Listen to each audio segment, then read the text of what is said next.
Welkom by die noodsaaklikhede van die bemeestering van flitsfotografie.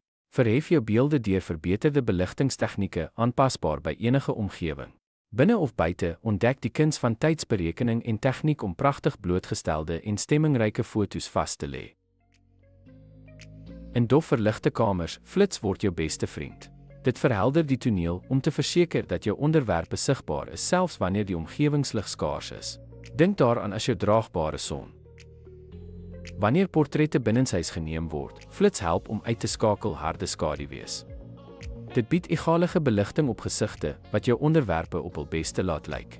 Sê totsiens vir onvleiende skaduwees en hallo vir stralende portrette.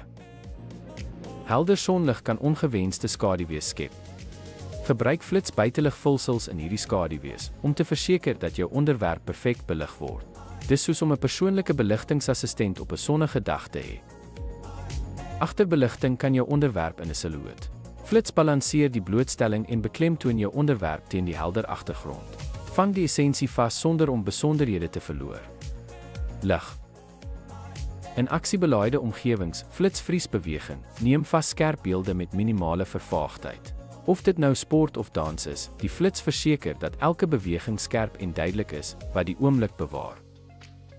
Flits is nie net funksioneel nie, dis kreatief. Gebruik dit om te skep dramatiese beligtingseffekte, kolligbeligting van onderwerpe of die werp van fascinerende skaduwees. Dis jou instrument om stemming en drama by enige toneel te voeg. Ten slotte, die bemeestering van die gebruik van flits is noodsaaklik vir fotograwe om beeldkwaliteit te verbeter, beligtingsuitdagings te bestuur en kreatiewe potensiaal in hul werk te ontsluit.